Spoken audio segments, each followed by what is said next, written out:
buenas tardes. ¿Me oís bien, no? Es un poco raro esto de hablar y que no te oigan directamente a través de las maquinitas, pero bueno. Como me han presentado, soy Manuel Sánchez, yo vengo del Instituto de Recerca Biomédica de Lleida. No sé si hay algún puntero. ¿Hay algún puntero? Bueno. Vale, muy bien. Perfecto. Vengo del Instituto de Recerca Biomédica de Lleida y del Centro de Investigación Biomédica en Red de Enfermedades Respiratorias del Instituto Carlos III. Lo que presento ahora es una tecnología que se conoce como HiParcoScore y que está avalada por CaixaImpulse como promotores también de esta nueva tecnología y también, por supuesto, por el grupo de Translational Research de Investigación Translacional en Medicina Respiratoria del IRB Lleida, del propio Instituto de IRB Lleida y de CIBERES. Lo que les presento es una tecnología que se basa sobre todo para tratar a enfermos con enfermedad cardiovascular. Nosotros venimos de la medicina respiratoria y llegamos a la enfermedad cardiovascular y en estos breves 15 minutos trataré de explicarles cómo ha sido este paso, ¿de acuerdo? Muy bien. Lo primero que quiero presentar es el problema. El problema es la enfermedad cardiovascular y la enfermedad cardiovascular es la primera causa de muerte a nivel mundial. Esto todos lo sabemos. De hecho, es la primera causa de muerte a nivel mundial y se prevé que solo puede ir a peor por dos razones. Primero, por el envejecimiento de la población y segundo, por el aumento de la obesidad de la población, que está íntimamente relacionado con la enfermedad cardiovascular, como todos sabemos. Si yo trato de evaluar cuál es la primera causa o cuál es el primer factor de riesgo que se asocia con enfermedad cardiovascular, sin ninguna duda es la hipertensión. De los pocos que estamos aquí seguramente hay algún hipertenso. De hecho, bueno, veremos números y veremos que la prevalencia de hipertensión es muy alta. Dentro de la hipertensión, ya sabemos lo que es la hipertensión, pero dentro de la hipertensión hay un grupo de pacientes que es especialmente complejo, especialmente delicado. Son los pacientes hipertensos resistentes. Como su propio nombre indica, resisten en esa enfermedad, resisten en esa hipertensión. Lo normal es que cuando nosotros tengamos hipertensión, vayamos a nuestro médico, nos dé unas pastillitas, nos las tomemos y fantástico, todo arreglado, baja la tensión arterial, se controla, seguimos siendo hipertensos porque estamos tratados, pero ningún problema, se controla la tensión. Pero hay un grupo rebelde que se llaman pacientes hipertensos resistentes, que es que a pesar de que tú le des 2 o 3 fármacos o 4 fármacos, como muchos de ellos, siguen con la presión por las nubes. Siguen con la presión alta, es decir, resisten a ese tratamiento. ¿El problema cuál es? El problema es que estamos hablando de un tratamiento que es crónico, una enfermedad que es crónica, que es frecuente, vamos a ver ahora números, y que está íntimamente relacionada con la aparición de eventos cardiovasculares graves y con la muerte por causa cardiovascular. Si nos fijamos en el número de habitantes a los que le afecta todo este problema, se lo explico muy rápido. Será de las pocas gráficas de estas feas que les ponga. Aquí vemos la magnitud del problema. En total en España hay 46 millones de habitantes aproximadamente, de los cuales 15 millones, es decir, 1 de cada 3 habitantes en España tiene hipertensión, lo cual esto ya asusta. 1 de cada 3 de los que estamos aquí sentados tenemos hipertensión. Si pasamos de 55 años para adelante, yo sé que ninguno de ustedes tiene 55 años todavía, pero si pasáramos de 55 años para adelante, aumentaría enormemente esta prevalencia. De esos 15 millones, ese grupo rebelde, que no baja su tensión arterial y que están en un altísimo riesgo de hacer un evento cardiovascular y de morir en los próximos 4 años, tenemos a 4 millones de personas. Esta es nuestra población objetivo. Nosotros nos centraremos en esta población. Si esto, en vez de pensar en España, pensamos en toda Europa, lógicamente los números crecen. Estamos hablando que de los 743 millones de habitantes en Europa, 247 tienen hipertensión y 66 millones, una España y media, serían los que tendrían hipertensión resistente. Por tanto, estamos viendo que es un problema importante, que tiene un enorme impacto en la salud y que necesita urgentemente una atención personalizada para bajar este riesgo. Lo que nosotros encontramos en nuestro grupo de investigación, repito, nosotros venimos de la medicina respiratoria, no de la cardiovascular, de momento solo he hablado de cardiovascular. Cuando nosotros llegamos a esta hipertensión es porque nosotros nos interesamos por otra enfermedad, que se llama apnea del sueño. Y seguramente ustedes conozcan a algún familiar, algún conocido que tiene apnea del sueño. La apnea del sueño, y viene aquí una gráfica que se explica bien, tenemos a la izquierda un paciente con una respiración normal durante el sueño, duerme posición boca arriba, respira, el flujo de aire pasa sin ningún tipo de obstrucción y sin ningún tipo de problema. Sin embargo, hay otro grupo de pacientes, los que tenemos aquí a la derecha, que durante el sueño y de forma intermitente hacen una obstrucción en la vía aérea y durante un momento, durante un minuto, paran de respirar. Son episodios de parada de respirar continuos que ocurren todas las noches. Esto es una situación a la que se somete el organismo de enorme estrés y esto tiene una serie de consecuencias cardiovasculares. De hecho, el paciente que tiene apnea del sueño es muy frecuente que también tenga enfermedad cardiovascular. Está íntimamente relacionado. El 70-90% de los pacientes hipertensos resistentes, que nosotros habíamos mencionado anteriormente, este es el gran número de pacientes que no bajaba su tensión arterial, casi todos, del 70 al 90% de pacientes, también tienen apnea del sueño. Por tanto, vamos a un poco a recapitular. Decimos, tenemos un gran número de pacientes hipertensos resistentes. Yo voy a hablar con el médico que trata el hipertenso resistente y me dice, Manuel, tengo un problema, no sé qué hacer con ellos. No sé qué hacer con ellos. Yo le pongo 4 pastillas para bajar la tensión arterial, no hay manera. Y yo le comento, me he dado cuenta que estos pacientes, un porcentaje muy alto, tienen apnea del sueño. Y como la apnea del sueño está muy relacionada con la enfermedad cardiovascular, ¿qué se te ocurriría? ¿Y si tratamos la apnea del sueño para bajar ese riesgo y que pueda bajar la tensión arterial? Oye, muy buena idea, vamos a probarlo. Y eso es lo que hicimos. Lo que hicimos es poner este tratamiento. Ese tratamiento se llama CPAP. Es el tratamiento habitual para la apnea del sueño.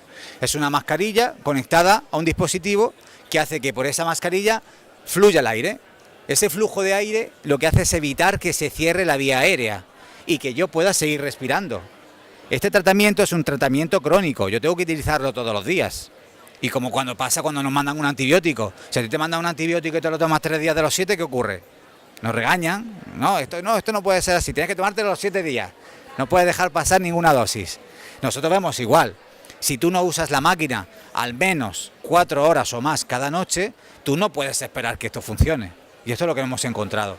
Utilizar la máquina más de 4 horas es lo que se recomienda para bajar ese efecto y ese riesgo cardiovascular en esos pacientes.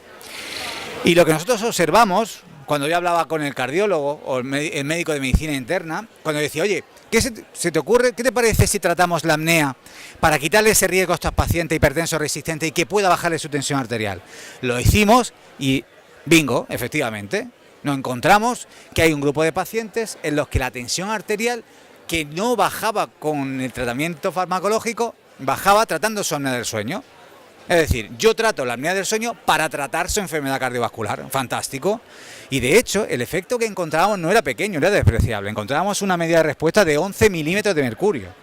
Eso es una bajada de tensión arterial muy grande, que no consiguen muchos fármacos, ¿eh?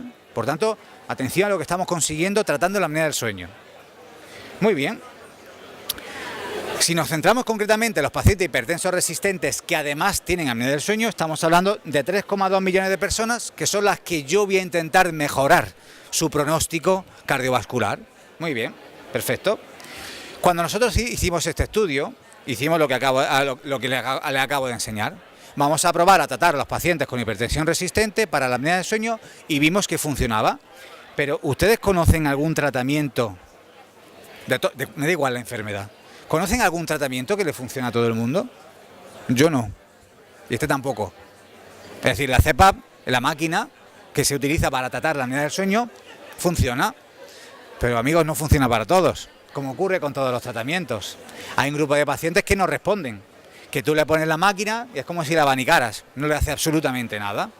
Cuando yo miro cuánto utilizan la máquina, hemos dicho que es necesario utilizarla más de 4 horas para esperar un efecto positivo. Cuando yo veo cómo cambia su tensión arterial, los que están aquí abajo, significa que después de varios meses usando la máquina, su tensión ha bajado. Los que están aquí arriba, por encima del 0, significa que después de varios meses con la máquina, su tensión o no ha cambiado o lo que todavía es peor, les ha subido. Vemos una amplia respuesta. Todos estos que están en la zona verde, ¿yo qué esperaría? Que les bajara toda la tensión arterial. Han sido muy obedientes, han utilizado la máquina más de 4 horas, ¿verdad? Pero no todos los tratamientos funcionan a todo el mundo por igual. ¿Y qué nos encontramos? Que hay un grupo de pacientes que responden, los que están en el cuadro verde, es decir, que después de varios meses tratándose apnea del sueño, bajan su presión arterial, Pero hay el problema. ¿Qué problema hay? El problema es que hay otro grupo nada despreciable de pacientes, no sé, yo tengo el puntero, aquí, que después de tratar la apnea del sueño o no le cambia la tensión arterial o todavía es peor, que le sube a un grupo que ya de inicio tenía la tensión por las nubes sin ningún tipo de control. Por tanto, tenemos que intentar definir entre el que responde y no responde antes de tratarlo. ¿Cómo puedo yo saber si a ese paciente y no a ese es el que tengo yo que tratar? Porque claro, yo a un paciente cuando lo trato lo que intento es hacerle un beneficio, no un perjuicio. A nadie nos gustaría que nos pusieran un tratamiento que nos perjudicara, ¿a que no? Y especialmente en un contexto como esa hipertensión resistente, donde ya están en un altísimo riesgo. Y eso es lo que hicimos nosotros, desarrollamos una tecnología que nos permite separar a estos dos grupos, que nos permite dar algo al médico que antes de tratar al paciente le diga aplíquele esto y según salga verde o rojo, trate o no trate, porque yo soy capaz de adivinar qué le va a pasar a ese paciente, soy capaz de predecir la respuesta que va a tener un paciente en tratamiento. Esto es tecnología y esto es medicina predictiva. Dentro del concepto que se trabaja en este congreso de medicina personalizada, la medicina predictiva tiene un papel muy importante. Hay que adelantarse a lo que va a ocurrir, hay que identificar y especificar de forma personalizada el tratamiento para cada paciente. Esto de café para todos se acabará en pocos años. Hay que identificar el perfil de cada paciente y yo saber que a ese sí y a ese no. Y esto es lo que hicimos nosotros. Nosotros supimos separar estos dos grupos, los respondedores y que bajaban su tensión arterial de los no respondedores. Y aplicamos esta tecnología que es IPARCO Score. IPARCO es el nombre que recibe el estudio. Y el score es una puntuación que conseguimos para predecir esa respuesta. Es una tecnología que nos permite predecir el cambio en la presión arterial antes de tratar al paciente y saber si tengo que tratarlo o no tratarlo. Bueno, ¿y qué utilizamos? Yo cuando comparaba los dos grupos podía comparar, a ver, los gordos de los delgados, los altos de los bajos, los que tienen la tensión al principio alta de la baja. Cuando yo miraba todo esto, yo no era capaz de separar los grupos. Yo no sabía quién estaba en el cuadro rojo y quién estaba en el cuadro verde. No tenía ni idea. No hay ninguna variable clínica ni antropométrica de medida del paciente que me permita a mí identificar al que responderá y al que no responderá.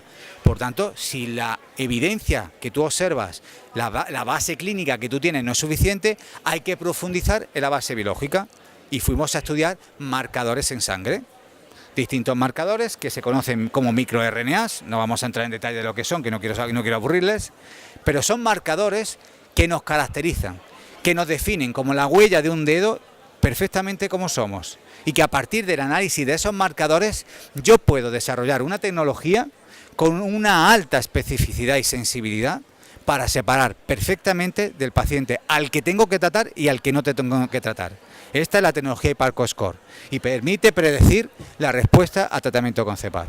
Es una tecnología que ha sido avalada por CaixaImpulse, que está patentada lógicamente y que estamos actualmente, y esto es un foco más donde estamos participando en Health.io, tratando de trasladarlo esto a la práctica clínica. Nosotros en Lleida esto ya lo tenemos implementado, ya lo hacemos.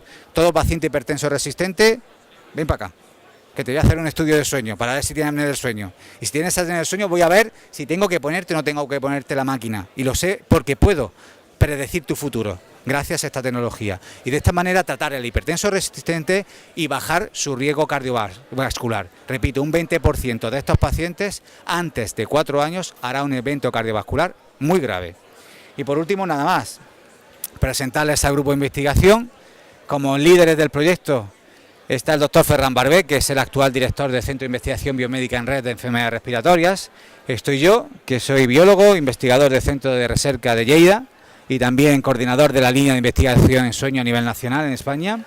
Y luego también el actual presidente de la Sociedad Americana de Respiratorio, que es el doctor David Gozal, de Chicago. Nosotros estuvimos haciendo esta tecnología, desarrollando esta tecnología en la Universidad de Chicago.